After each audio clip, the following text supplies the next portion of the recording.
Dr. A. Somanathan, Chancellor, Chanakya University and former Chairman ISRO.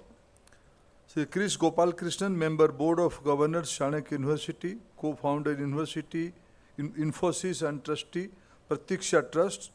Srimati Sudha Gopal Krishnan, Trustee, Pratiksha Trust. Sri Mohan Das Pai, Member Board of Governors, Chanakya University. Sri MP Kumar, Pro-Chancellor, Chanakya University. Sri Yashwant Dongre, Vice Chancellor, Chanakya University. Dr. Radhakrishnan, Professor Mahadevan. Sri Sridharji, distinguished guests, faculties, students and friends from media. I am glad to be here at Chanakya University, a moment that signifies not merely the inauguration of a building, but a clear and purposeful declaration of intent. When I look at this academic block, I am reminded that the greatest acts of nation building are not always those that happens in parliament or in policy documents. Sometimes they happen right here when individuals who have achieved success at the highest level choose to give back and invest in India's youth. Today, Krish ji and Sudha ji are building the infrastructure for the next generation of India's thinkers, researchers and innovators. As the Honorable Prime Minister Sri Narendra Modi ji has said, India's university campuses are emerging as dynamic centers where Yuva Shakti drives breakthrough innovations. What we inaugurate today is a space where Yuva Shakti will be shaped, challenged and unleashed. There could not be a more fitting city like Bengaluru for an institution with this ambition. Bengaluru, known as Silicon Valley of India, has become India's proof of concept. The city is a proof that our people, given the right environment, can build world-class institutions, world-class companies and world-class science. Think about what this city holds. ISRO, whose scientists have sent historic mission to the moon and Mars. Indian Institute of Science, one of the world's finest research university. DRDO laboratories, safeguarding our nation's defense and technology sovereignty. Infosys and many other homegrown tech companies which help put Indian software on every continent.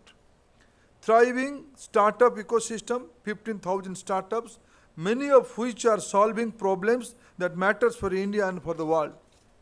For a young student studying in this university, this city is not just a backdrop. It is a living space for practical exposure. The mentors, the labs, the companies, the research institutions, they are all within reach. This is an extraordinary opportunity and a responsibility. Friends, the legacy behind the name Chanakya carries the weight of 2,300 years of Indian thought. He was a brilliant strategist who recognized Chandragupta's potential, trained him and guided the creation of a great Mauryan empire. His Arthashastra, a masterpiece of statecraft, economics and governance, remains one of the most sophisticated works for the political thought the world have ever produced. Chanakya University's motto, rooted in ideals, ascending with ideas, is faithful to that spirit. Established in 2022, the university within a short span is already making a formidable mark. I am pleased to note that the university is emerging as a dynamic space for experimenting with the core idea of NEP 2020. This university is already demonstrating how private initiatives, the public purpose can come together to achieve new heights. The idea is to nurture new age Chandraguptas who can help restore India's age-old glory. The scale of what has been built here reflects that ambition.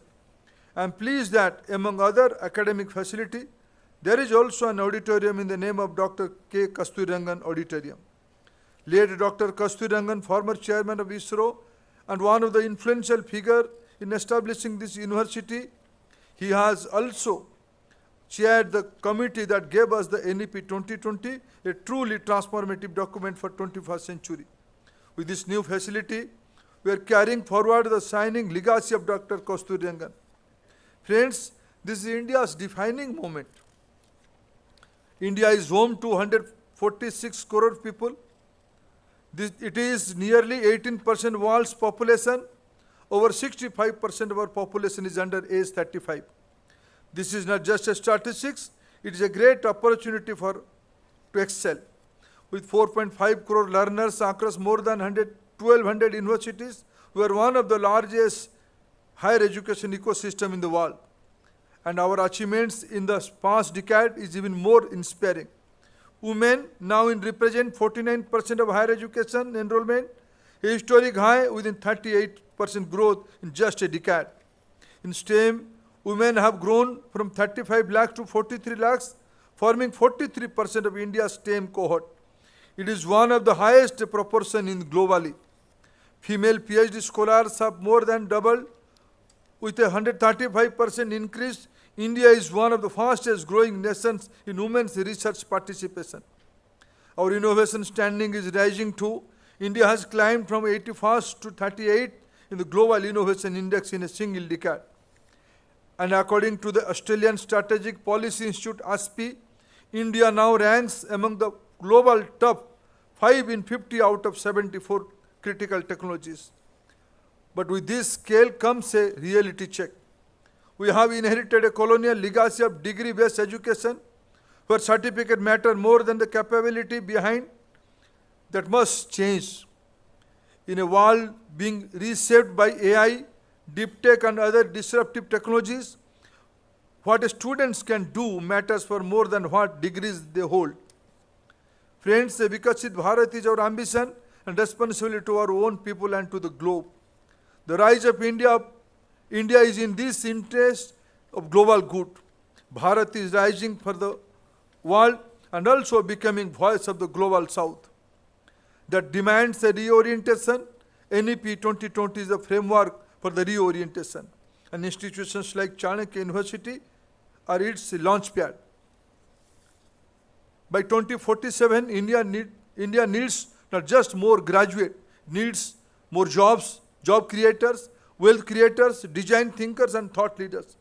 This is a Himalayan ambition, and I am sure our Yuva Shakti will achieve this.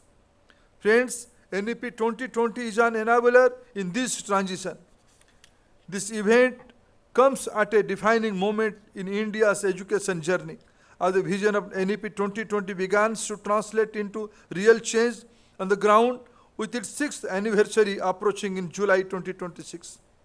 NEP makes a foundational shift from rote learning to conceptual understanding, from a degree-fast culture to a competency and character-fast culture. It is our response to move beyond deep-seated colonial legacy of the Macaulay Minutes of 1835 and build a future rooted in Bharat, Bharatiya and Bharatiyata. We are preparing students to compete and collaborate at the highest global level. Initiatives like PMRF, ANRF, research parks, AI centers of excellence are together building an ecosystem of cutting-edge research and innovation. We are also encouraging greater global engagement in higher education through international research collaboration and more open, connected academic ecosystem. Through Bharat Innovates 2026 in France, we are providing a global platform to promoting Indian deep tech innovations emerging from Indian higher education institutions. The world is beginning to look at India's universities not just partners but as a destination. Chanakya University, with its interdisciplinary approach, its research environment, and its deep connection to the Bengaluru ecosystem, can carry forward the momentum of India's growth story. We need to move from degree to competence-based approach. Friends, we have made steady progress in our journey, but we need to focus on certain challenges. Existing skill gap is a concern. Studies point out that employers now prefer practical skills over formal degree in a hiring decision. We must therefore design courses aligned with emerging industry needs. Industry-academia collaboration is the need of the hour. Chanakya University, with its strong industry connect, can emerge as a model of India's higher education institutions in advancing industry-aligned learning. Secondly, a significant share of India's workforce acquire competency through informal, experiential, and workplace-based pathways. As per 2023-24 periodical labor force survey, around 30% of individuals report learning through informal sources, compared to the only 4% who receives formal vocational training. There is a clear need to formally recognize prior learning and workplace acquired skills. As professionals with years of experience in cloud infrastructure or manufacturing should be able to convert that competence into academic credit. To support this, the government has introduced APAR ID, Academic Bank of Credits, multiple entry and multiple exit, and flexible credit transfer mechanism. Imagine a student in a tier 2, tier 3 town being able to take a course from an IIT or IIC online through SWAYAM platform and have those credits count towards her degree. Chanakya University has the opportunity to build graduates with strong competency along with credential and to create flexible pathway for lifelong learning. As I conclude, let me say something about the generation that will shape India's future. Today's young Indians are different. Yes, they are ambitious, but they are not only ambitious for themselves. They think about the world as responsible global citizens. They ask questions about sustainability, about their purpose and responsibilities, and about what kind of society we are building together. This is nothing but Indians' wisdom. The wisdom that teaches us Vasudhaiva Kutumbakam. Our ancient knowledge system tells us that education is not only for personal advancement, it is the capacity to serve something larger than oneself. Our universities must catch up. They must respond to what students aspire to become. This academic block opens its door today and carries a promise within it. The promise of thousands of young minds who will walk these corridors and discover what they are truly capable of. Our responsibility as policymakers, as educators, as institution builders is simple. We must not let this promise to go empty.